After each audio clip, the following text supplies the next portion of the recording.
Today, many wonder if there are any places left to explore. The answer, my friend, is yes. There are many adventurers alive today, exploring uncharted jungles, the ocean floor, even the vast frontier of space.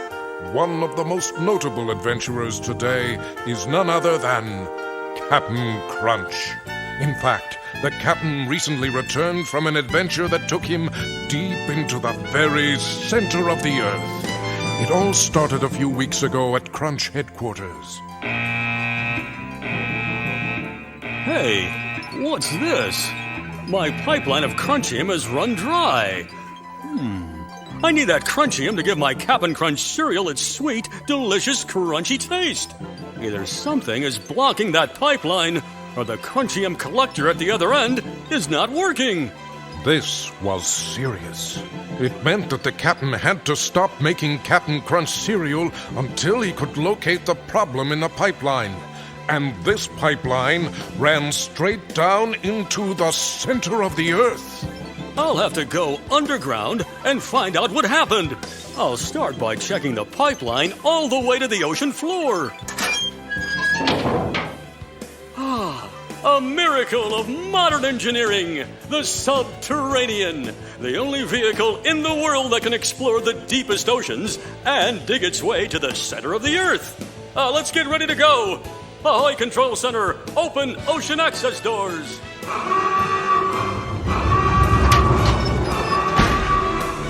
Dive, dive, dive. The subterranean dove alongside the pipeline, its metal tubes almost as wide as the ship itself. The captain could see inside the pipeline through glass panels. Attention, Control Center. This is the captain. So far, the pipeline is empty. It looks like the problem's much deeper, possibly as deep as the Crunchium collector. I'm converting the subterranean to digging mode.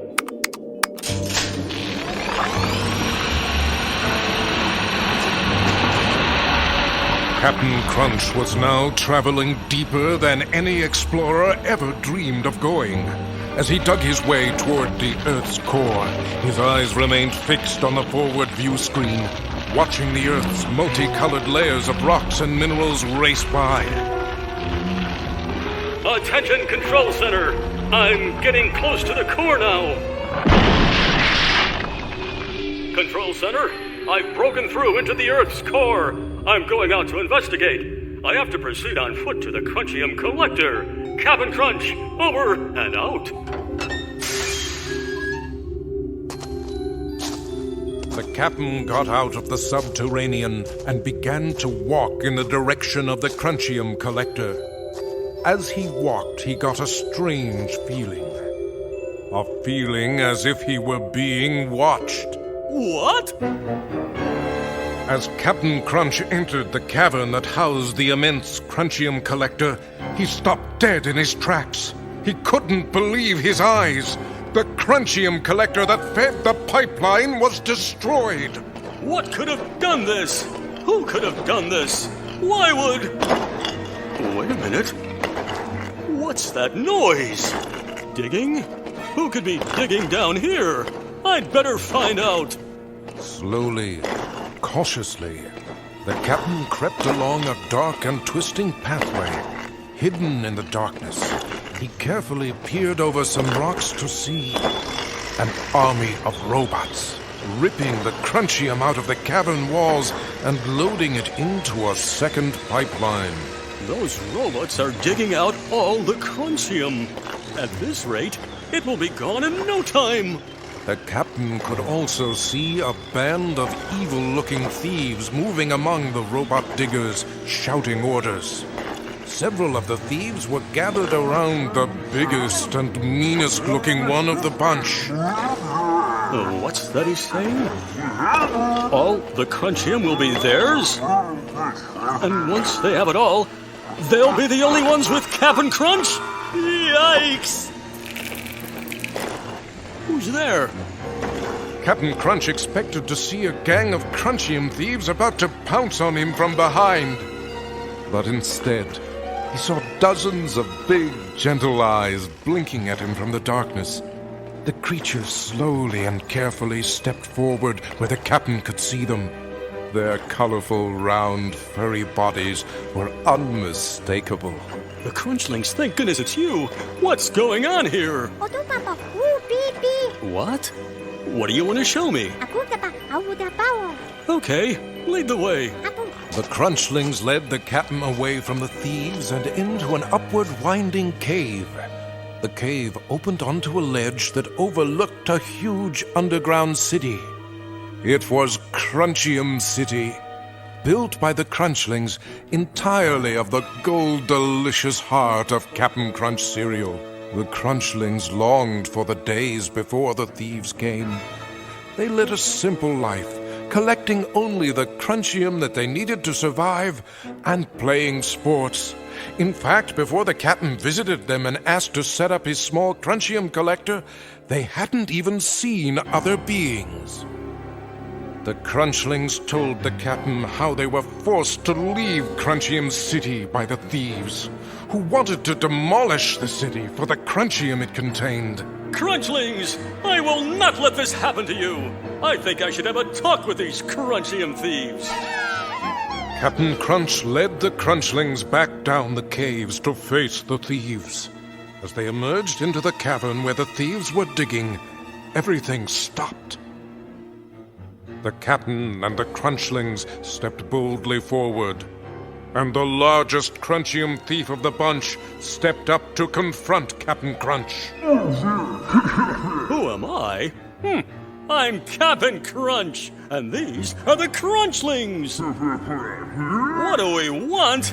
We want you to pack up your evil digging robots and your shabby pipeline and go back to wherever it is you came from. You have no right to be here. You have no right to destroy Crunchium City. Look here, Big Shot. I'm not afraid of you, and neither are the Crunchlings. And they want you out, and so do I. Who's gonna stop ya? Well, this calls for a plan. Say, you're a big one. Probably the strongest creature around, right? How about a contest? I thought so. A real conceited bully. Well, I'll tell you what. How about an athletic contest? That's right, an athletic contest. One Crunchling against one Crunchium thief. We can do a contest of speed, strength, or agility. Winner takes all and gets to stay here. The loser is forced to leave the center of the earth forever. What do you say, tough guy? What? You want to choose the event on the day of the competition? It sounds kind of one-sided, but okay, it's a deal. We'll meet back here 1 month from today. The Crunchium thieves were faster, stronger, and more agile than the Crunchlings. Although it seemed as though no Crunchling could ever beat the best Crunchium thief, the captain knew that with proper training and lots of encouragement, the Crunchlings would have a good shot at winning. The captain had an idea. After many years of adventuring, he knew of 3 special places that were perfect for training these Crunchlings into champion athletes. We don't have much time, so we have to start training immediately. We're going to Crunch headquarters for intense training. When we return, all of you Crunchlings can pick who amongst you will challenge the Crunchium thieves. Let's go!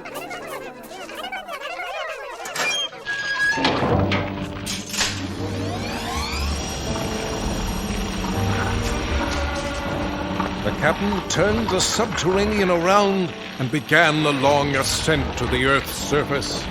As they dug upward, Captain Crunch briefed the Crunchlings on the 3 training locations he had in mind, locations that he had discovered in his many journeys. You'll really love Crunch headquarters, and there's always plenty of my delicious Cap'n Crunch cereal for you day or night. After giving them time to get familiar with Crunch headquarters, the captain rounded the Crunchlings up and brought them to the first world that they would train in. Crunchlings! Welcome to Backwardia, a land where everything is in reverse. And as the little Crunchlings looked on, they saw that the captain was right. In Backwardia, animals and vehicles traveled backwards. Signs were printed backwards, and everyone living in Backwardia spoke backwards. The captain enlisted the help of several kids to help him train the Crunchling athletes. With the help of their young coaches, the Crunchlings were able to practice their speed skills by racing through the streets of Backwardia on skateboards, hopping over obstacles. If you can win a skateboard race in Backwardia, you can win a race anywhere! Faster! Come on, faster! After several days of speed training in Backwardia, the little Crunchlings were getting better and faster all the time. So the captain knew it was time to shove off for their next location. The captain brought them back to Crunch headquarters to rest and gather their energy for the next training exercise. The Crunchlings lounged, eating their favorite flavors of Captain Crunch cereal, which is packed with the crunchium they need and love. They also played amongst themselves and with their kid trainers. After this brief stopover, the captain loaded the Crunchlings and their kid trainers into his roomy new hovercraft for the journey to Computica. Our next stop will be Computica, an ultra-advanced microchip world where you can practice your jumping and timing. After arriving in Computica, the Crunchlings practiced jumping along the floating rows of circuit boards and microchips. Sometimes their timing was off and they would fall to the surface the hovercraft rested on. But the kids who were coaching them were there to encourage them to try again and praise them when they succeeded. As the Crunchlings trained to improve their timing and agility, Captain Crunch noticed something interesting. He noticed that with each successful day of training, the Crunchlings seemed to be getting bigger and faster, growing into skilled Crunchium athletes. You kids are doing a great job coaching the Crunchlings. I can see them grow in mind and body every day. And thanks to your encouragement and praise, I think they have the confidence they need to win. More and more each day, the Crunchlings moved closer to their goal of being fast enough and agile enough to face the Crunchium thieves.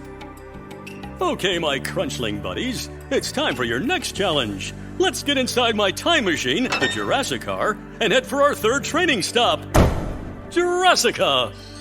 With the turn of a lever and a flash of blue light, Captain Crunch, the Crunchlings, and their young team of coaches found themselves transported back in time to Jurassica. A lush, prehistoric place where dinosaurs slowly crept and pterodactyls glided above the fuming volcanoes. In Jurassica, the Crunchlings all got a chance to build their strength. The captain guided the Crunchlings through a prehistoric game of hoops. The young champions lifted heavy boulders high over their heads and shot baskets made of woven jungle vines. The coaches cheered their Crunchling friends on as they watched the growing creatures improve. Nothing but net! Way to go, Crunchlings! The Crunchlings had faced challenges no one had ever dreamed of before. And they grew bigger, stronger, faster, and more confident. They were ready to take on the evil Crunchium thieves and save their homes. So now it was time to return to Crunchium City. The captain loaded his brave Crunchling friends and their coaches into the subterranean for that long, dark trip to the center of the earth.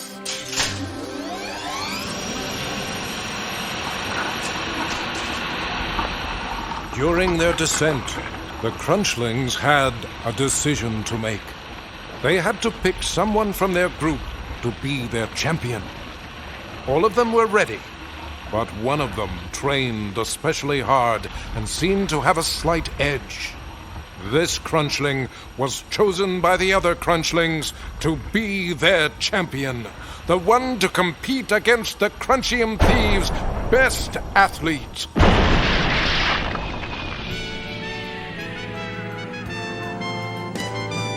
My friends, it's time for the showdown between the Crunchlings and the Crunchium Thieves. Everything is riding on this competition. The fate of Cap'n Crunch cereal, the fate of Crunchium City, and the fate of all the Crunchlings. I know you have trained hard, and it's time to go out there and put all of your training to work. It's time to win!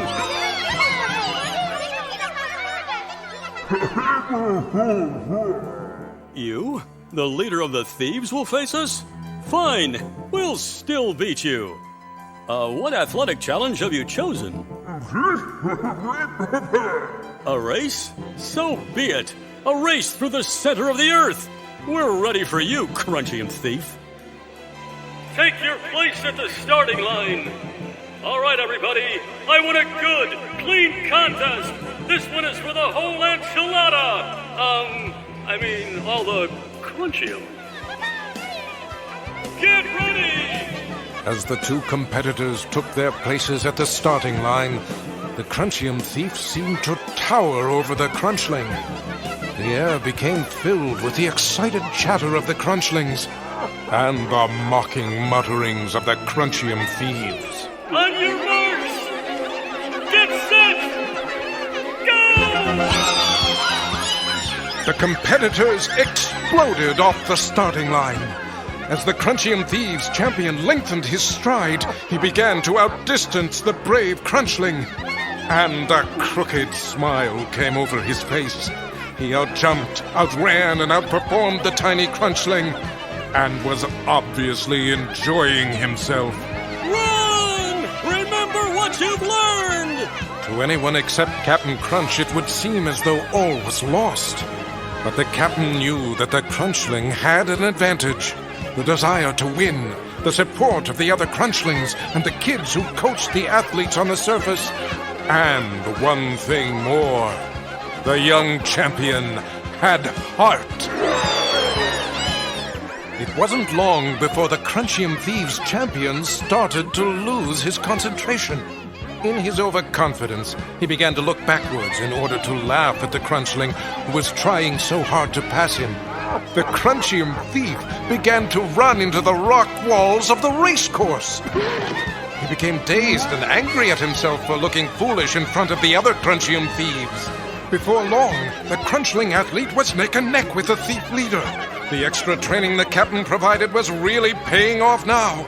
As they approached the finish line, the Crunchling skillfully avoided tripping over several small boulders by bounding over them at exactly the right moment. Brains and timing would win this race. Go! Go! That's it! Jump! And the winner is the Crunchling! Crunchium Thieves, you've been defeated. Now pack up and go. The Crunchium Thieves were shamed, having lost to the Crunchlings. They were banished from the center of the earth, never to return. The Crunchling seized the thieves' digging robots and, with the help of the captain, reprogrammed the robots to begin rebuilding Crunchium City. For days after their victory, the Crunchlings feasted on Cap'n Crunch cereal and celebrated. The celebration culminated in a tremendous parade through the city. It was the happiest day in the history of Crunchium City. And while the Crunchlings celebrated, Captain Crunch fixed his Crunchium collector. He re-established his pipeline of Crunchium that went all the way to Crunch headquarters. Good as new. Now the world's supply of Cap'n Crunch cereal can be as sweet and delicious as ever. Thanks to all the little Crunchlings who help make a difference. And one little Crunchling with a heart of a giant.